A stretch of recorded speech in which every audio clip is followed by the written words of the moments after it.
Hello बच्चों, आज हम अध्याय नंबर 3 काव्यखंड के अंदर नित्य के दोहे रहीम जी के द्वारा रचित दोहों का अध्ययन करेंगे।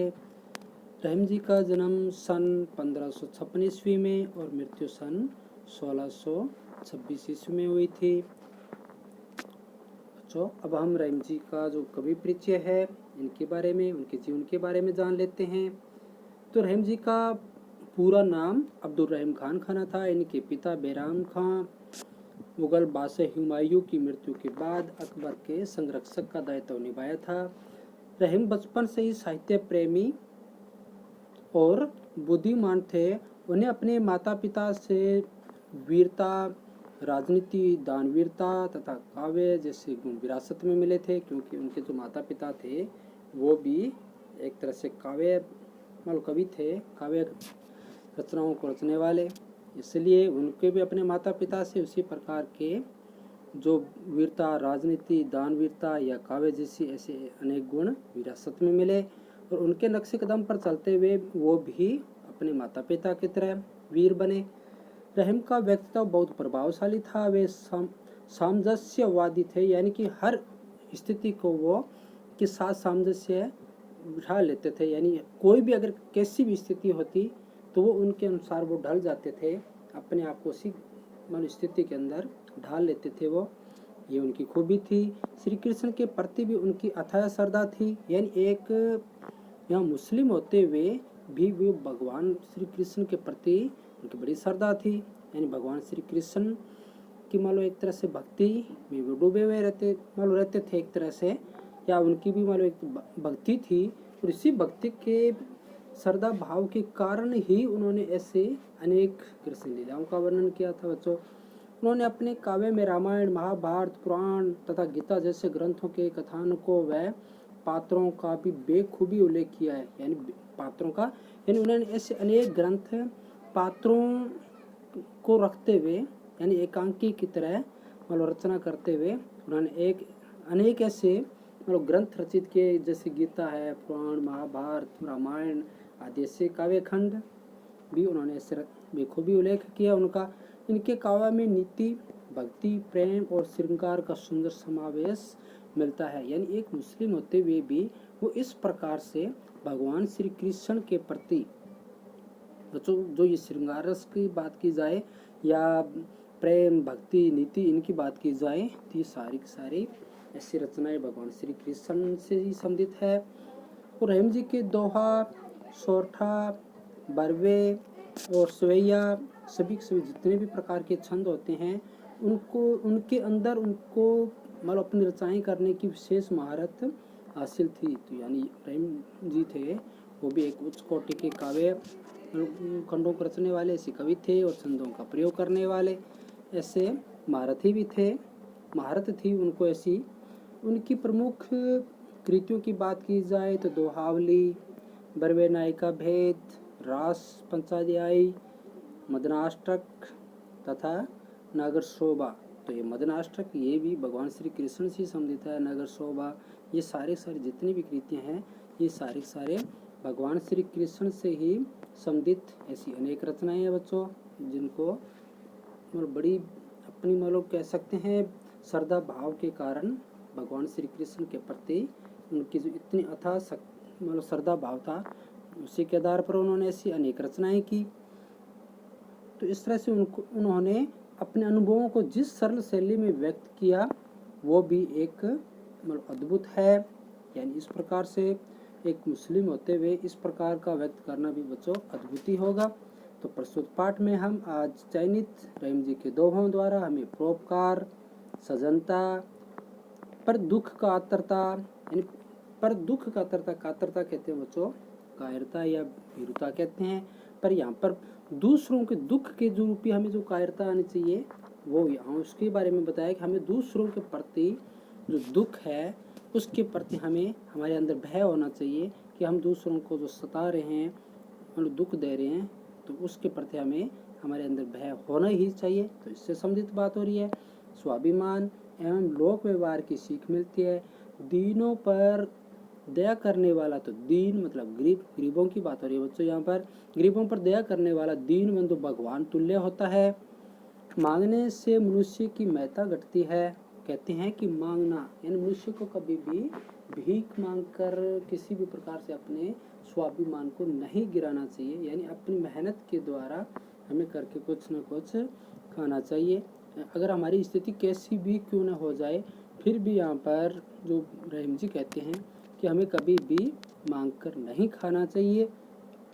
उत्तम स्वभाव वाले मनुष्य को कुसंग दुष्प्रभावित नहीं करती, यानी कि जो उत्तम स्वभाव वाले मनुष्य होते हैं उनको कभी भी कुसंग दुष्प्रभावित नहीं कर सकता। बाय चांस या किसी कारणवश अगर कोई जो सज्जन व्यक्ति है, उत्तम स्वभाव वाला व्यक्ति, अगर वो कुसंग में और बाय चांस चला ही जाता है या किसी कारणवश वो उसका मतलब संगति हो जाती है, तो भी उसको वो दुष्प्रभावित नहीं करती, ऐसा मानते हैं रहीम जी। और कहते हैं सज्जन परोपकार के निमित्त ही संपत्ति का संग्रह करते हैं। धनी पुरुष निर्धन होने पर अपने अतीत की चर्चा ऐसे करते हैं जैसे आश्विन मास के जलविहीन बादल गरजते हैं, यानी कि यहाँ पर उस धनी व्यक्ति की बात कर रहे हैं या रहीम जी कि ऐसे पुरुष होते हैं कि अगर वो निर्धन हो जाते हैं तो वो अपना उसमें कोई कारण नहीं बताते, बल्कि अपने अतीत की चर्चा भी ऐसे करते हैं कि मेरे पास ऐसा था या ऐसा था। ये बिल्कुल उसी तरह जो आश्विन माह के महीने में जलविहीन जो बादल गरजते हैं बच्चों, यानी कि वो बादल बरसने वाले नहीं होते हैं, केवल वो गर्जना करते हुए ऐसे लगते हैं जैसे बारिश होगी, लेकिन वो ऐसे करते नहीं है बिल्कुल भी। तो बिल्कुल उसी प्रकार का स्वभाव बताया यहाँ पर कि जो मतलब पहले लोग कोई कभी धनी था लेकिन वह किसी कारणवश तब उनका धन विहीन हो गया, तो ऐसी बातें करते हैं। यानी जो ये जितने सारे रहीम जी ने दोहे रचे हैं ये उसी से संबंधित मतलब ऐसी ही मतलब दोहों की रचना की गई है बच्चों। इसे आगे हम अपने पढ़ेंगे अपने अध्याय में। अच्छे लोगों के रूठने पर उन्हें मना लेना चाहिए, क्योंकि अच्छे लोग रूठने से हमारी जो संगति टूटती है वो कभी भी अच्छी नहीं होती। और आंख से निकलने वाले आंसू घर बैदी की तरह हमारी व्यथा को जग जाहिर कर देते हैं। यानी इसलिए यहाँ पे कहा गया बच्चों कि घर के अंदर किसी भी प्रकार की अगर कोई पीड़ा उठे या हमारी आंखों में उतरे तो उसको कभी भी जग जाहिर नहीं होने देना चाहिए, मतलब बाहर वालों को उसका पता नहीं लगने देना चाहिए, नहीं तो वो हमारे घर को तोड़ने के लिए तत्पर रहते हैं। तो इस प्रकार से राम जी यहाँ कह रहे हैं।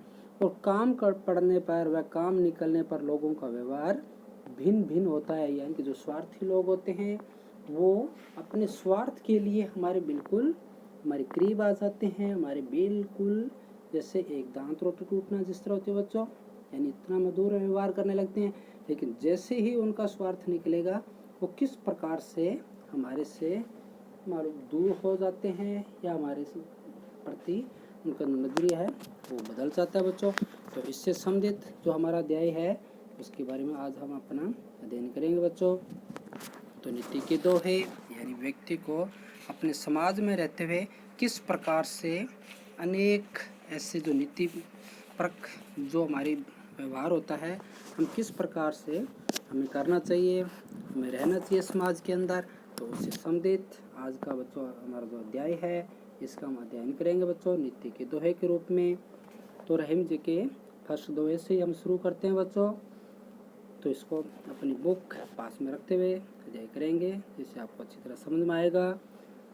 तो यहाँ रहीम जी कहते हैं कि रहीमन देखी बड़ेन को लघु ने दीजिए डारी, जहाँ काम आवे सुई कहा करे तलवारी। तो रहीमन जी कहते हैं कि हमें बड़े को देखकर कभी छोटों का त्याग नहीं करना चाहिए, यानी लघु यानी छोटे, और दीजिए डारी मतलब डालना नहीं चाहिए, उनको फेंकना नहीं चाहिए। जहाँ काम आवे सुई यानी कि जहाँ सुई काम आती है हम सुई में धागा डालकर हम उससे अच्छी तरह से किसी भी प्रकार की सिलाई हम कर सकते हैं। फटे हुए वस्त्रों को हम किसी भी प्रकार से उनको अच्छी तरह से सील कर उपयोगी बना सकते हैं।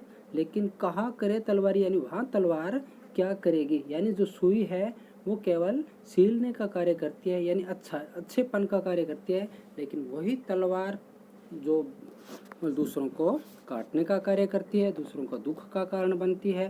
तो इसलिए यहाँ रहीम जी कहते हैं कि बड़ों को देखकर छोटों का त्याग कभी नहीं करना चाहिए।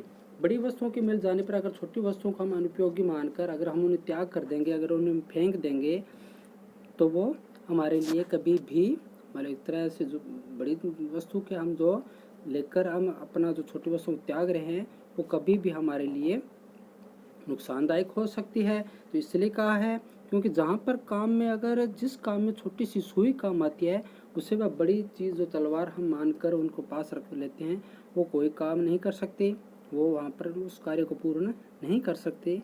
तो इसलिए कभी छोटी व बड़ी वस्तु का अलग अलग महत्व मान एक वस्तु का महत्व मानकर हमें इस तरह से त्याग नहीं करना चाहिए, यानी दोनों वस्तुओं का ही हमें उनका अलग अलग महत्व जानते हुए हमें महत्व देना चाहिए। तो इस तरह से बच्चों ये हमारा जो पहला श्लोक दोहा उसका इस तरह से अध्ययन देखेंगे और ये बड़ा सिंपल सा दोहा है बच्चों। तो इसमें अगर हम विशेष की बात की जाए तो विशेष के रूप में लिखेंगे कि कभी भी छोटे बड़े का भेद भाव नहीं करना चाहिए, हमें जैसी है उनको अपना महत्व देते हुए हमें उन्हें उपयोगी मानकर हमें दोनों को संभाल के रखना चाहिए। तो ऐसी शिक्षा दी गई है। और यहाँ पर लोक अनुभव की व्यंजना हुई है, यानी कि लोक का अनुभव, यानी कि यहाँ पर रहीम जी ने अपने अनुभव को यहाँ पर प्रकट करते हुए बताया कि सुई और तलवार इन दोनों का बड़ा महत्व है। और यहाँ पर बच्चों अनुप्रास अलंकार की भी मान लो यहाँ पर प्रयोग हुआ है बच्चों, जिसमें देख लीजिए डारी वारी। तो यहाँ पर जो कह सकते हैं जो अनंत जो रूप में होते हैं अंत्या के रूप में इस प्रकार का यहाँ पर यानी कि जो मात्रा रूपी है जैसे डारी वारी, तो यानी इस प्रकार री री आ री, यानी जिस तरह से शब्द आ रहे हैं तो इस प्रकार के यहाँ पर अनुप्रास अलंकार का प्रयोग हुआ बच्चों, यानी आप सीधा अनुप्रास अलंकार के रूप में रखेंगे इनको। और दृष्टांत अलंकारों का भी प्रयोग दिया हुआ है, यानी कि हमें छोटे बड़े तो यानी छोटे बड़े लोगों की महत्वता को भी यहाँ पर बल दिया जा रहा है कि जिस प्रकार सुई और तलवार होते हैं उसी प्रकार से हमारे समाज के अंदर ऐसे अनेक ऐसे जीव या ऐसे मनुष्य भी पाए जाते हैं जो छोटे होते हैं, कुछ गरीब होते हैं, कुछ अमीर होते हैं। तो हमें उन दोनों को बराबर का महत्व देना चाहिए कि क्योंकि दोनों हमारे लिए कभी भी हमारे दुख सुख में काम आ सकते हैं। तो इस प्रकार से बच्चों और ब्रज भाषा का सरल प्रयोग हुआ है इसके अंदर और उपदेशात्मक शैली भी दी है, क्योंकि यहाँ पर रहीम जी हैं वो हमें उपदेश देते हुए यहाँ पर सुई और तलवार का सही तरह से महत्व जानते हुए प्रयोग करने का उपदेश देते हैं। तो इस तरह से बच्चों आप विशेष के रूप में रखेंगे। और रही बात प्रसंग की बात की जाए तो प्रस्तुत हुआ हमारी जो पाठ्य पुस्तक में रचित नीति के दोहों के शीर्षक से ले गया, जिसमें रहीम जी छोटे बड़ों के साथ या उनके प्रति उचित व्यवहार करने का उपदेश देते हैं। तो इस तरह से बच्चों आप इसकी जो प्रसंग बनती है वो प्रसंग के रूप में लिख लेंगे और व्याख्या हमने इसकी की थी अभी। फिर आगे देखते हैं हम सेकंड नंबर के चलते हैं। तो सेकंड नंबर में देखिए एक सादे सब सदे सब सादे सब जाए। तो यहाँ पर कहा गया एक सादे सब सदे सब सादे सब जाए रहमन मूली सीन चिबो फूले फले एघाए। तो यहाँ पर जो सादे यानी साधने से बात कही है, साधना करने की बात हो रही है। मूले मतलब जड़ को, यानी मूल कहते हैं जड़ को। और सब सादे सब जाए तो यहाँ पर सींचने से भी बात हो रही है कि मूले मतलब जड़ को सींचने से बात हो रही है कि जड़ को सींचने मात्र से अगाए मतलब कहते हैं तृप्त होना, यानी तृप्त होते हैं। और फूले फूलते यानी फलता फूलता है। तो यहाँ पर कवि जो रहीमदास जी है उनका कहना है कि एक को ही साधने से अगर सब मतलब सभी कार्य अगर सिद्ध हो जाए, भी एक ही साधे सब सदे, अगर एक के साधने से ही अगर सारे कार्य हमारे सिद्ध हो जाते हैं तो सब साधे सब जाए।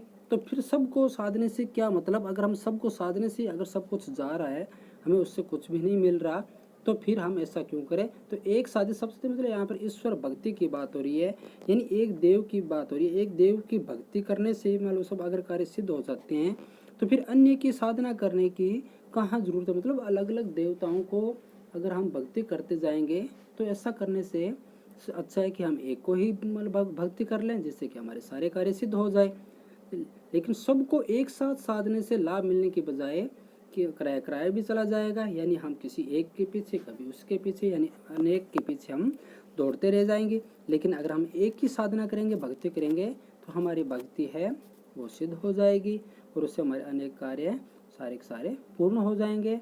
तो यहाँ पर कहा गया कि रहमान बोले सिंचिबो, तो यानी यहाँ पर पेड़ के जो उदाहरण देते हुए कहते हैं कि पेड़ की जड़ को सींचने से अगर सारा वृक्ष फलने फूलने लगता है और उससे सींचने वाले की पूरी लालसा पूरी हो जाती है। तो कहने का मतलब यह है कि मुख्य रूप से एक देव की भक्ति करने से मनचा कार्य सिद्ध हो सकते हैं। यानी कि जिस प्रकार से एक पेड़ की जड़ सींचने से पूरा वृक्ष पर हमें फल फूल सब छाया सब प्राप्त हो जाती है, उसी प्रकार से हमें भी इस एक देवता की ही पूजा करनी चाहिए या भक्ति करनी चाहिए, जिससे हमारे कार्य सिद्ध हो जाए। नहीं तो हम अनेक देवताओं के पीछे भागते हुए हमारे कोई भी कार्य पूर्ण नहीं होंगे। तो बच्चों आपको समझ में आ गया होगा सेकंड। तो इसमें प्रसंग की बात की जाए तो यह दोहा कवि रहीम जी द्वारा रचित दोहावली से संकलित नीति के दोहे शीर्षक से उद्धृत है। इसमें कवि ने एक बार में ही काम सफल करने का प्रयास करने का परामर्श दिया गया कि हमें इस प्रकार का कार्य करना चाहिए जिससे कि हमारा एक बार में ही कार्य सिद्ध हो जाए। यानी कि एक ही कार्य से अनेक हमारी जो कामनाएं हैं या मन की इच्छाएं हैं वो पूरी हो जाए। यानी बार बार किसी कार्य को करने के बजाय हमें एक ऐसा कार्य करना चाहिए जिससे कि हमारे सारे कार्य पूर्ण हो जाए। तो इस प्रकार से यहाँ शिक्षा दी गई है बच्चों। और रही बात विशेष की, तो विशेष में आप लिखेंगे इसमें बहुदेववाद का विरोध प्रकट किया गया है कि हमें अनेक देवताओं के बजाय किसी एक देवता की हमें साधना करनी चाहिए जिससे हमारी इच्छाओं की पूर्ति हो। और भक्ति के साथ साथ नीति का समन्वय भी रखना चाहिए जिसकी साधना का दृढ़ता मालूम निश्चित की जा सके। यानी एक दृढ़ता होनी चाहिए एक ईश्वर के प्रति, या हमारे जो श्रद्धा भाव वो एक दृढ़ भाव होना चाहिए उसमें। तो उसकी बात हो रही है बच्चों। और यहाँ मूल कार्य को मतलब अगर कार्य के बजाय एक लक्ष्य को केंद्रित कर कार्य सिद्ध करना चाहिए। तो यानी इस प्रकार से भी हम कह सकते हैं। और यहाँ दृष्टांत अलंकार का दिया गया बच्चों पेड़ के एग्जाम्पल के रूप में उदाहरण के रूप में देते हुए। और इसमें अनुप्रास का भी प्रयोग हुआ है बच्चों, जैसे फूले फले, तो यहाँ पर फे की जो आवृत्ति हो रही है बच्चों। और सब अगर यहाँ पर कह दें कि सादे सब सदे, तो यहाँ पर उस स वर्ण की आवृत्ति हो रही है, तो ये भी एक अनुप्रास अलंकार है। और इसमें यमक अलंकार का भी प्रयोग किया गया है, यानी कि जिस पेड़ से तुलनात्मक करते गए, यानी कि एक सदे सादे सब सदे सब सादे सब जाए, मतलब सब सादे दो बार आ रहा है यहाँ पर। तो दोनों यानी एक बार मतलब एक जैसे दो शब्दों का प्रयोग लेकिन दोनों का अलग अलग अर्थ है इसके अंदर बच्चों। तो ये यमक अलंकार का जोड़ा, यानी कि दो शब्द एक जैसे हैं लेकिन उनका अर्थ जब अलग अलग होता है तो वहाँ पर यमक अलंकार होता है। तो ये भी बच्चों एक तो मान लो सब सदे और सब सादे, तो यहाँ पर दो शब्द एक जैसे हैं लेकिन दोनों का अर्थ क्या है अलग अलग दिया हुआ है बच्चों। सादे सब या सादे सब, यानी ये शब्द के रूप में भी हम देख सकते हैं सादे सब और सादे सब, यानी सादे सब और सादे सब एक जैसे हैं लेकिन दोनों का अर्थ है वो अलग अलग है। यानी एक जैसे शब्द होते हुए दोनों के अलग अलग अर्थ निकले। पर एक सादे सब सदे मतलब एक के साधने से सब सद जाता है और सब सादे सब जाए, तो यानी सब सादे का मतलब सबको साधने से। तो यहाँ पर एक सादा और सब सादा मतलब दोनों का अलग अलग अर्थ निकल रहा है लेकिन एक जैसे शब्द हैं। तो ये यमक अलंकार के उदाहरण है बच्चों। तो इसे भी हम अपने मतलब एक दृष्टांत के रूप में भी कहेंगे। दृष्टांत तो उससे कहते हैं बच्चों जब उदाहरण देकर कुछ समझाया जाए, यानी कि यहाँ पर मूल सिंचिबो यानी पेड़ का उदाहरण देते हुए हमें जो ईश्वर की भक्ति की ओर प्रेरित कर रहे हैं, तो ये एक दृष्टांत है। और अनुप्रास अलंकार की बात की जाए तो यहाँ पर स वर्णों की आवृत्ति हो रही है और फे की आवृत्ति हो रही है। और अगर यमक की बात की जाए तो सादे सब जो शब्द आ रहे हैं तो ये दोनों यमक अलंकार के उदाहरण हैं।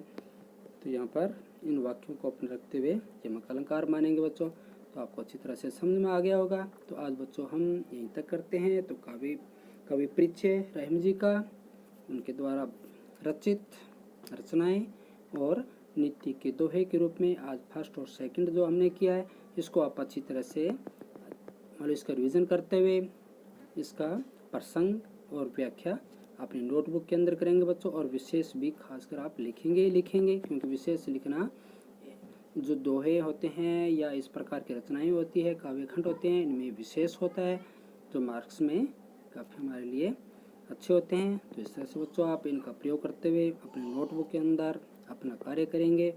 और बच्चों आप पूरे के अपना वर्क करते हुए अपनी नोटबुक में जा करो, क्यों हो सकता है कि हमारे सितंबर से स्कूल खुलेंगे और जैसे स्कूल खुलेंगे तो हम अपने जो अध्याय है उसका आगे से आगे अपन जल्दी से जल्दी सिलेबस करने की कोशिश करेंगे और साथ में जितना भी वर्क हम कर चुके हैं उसका कुछ रिवीजन भी होगा। तो आपका जो वर्क है पीछे का जितने भी पेंडिंग वर्क पड़ा है उसको आप जल्दी से अपना पूरा करें। तो आशा है आप अपना वर्क पूरा करेंगे बच्चों। जय हिंद।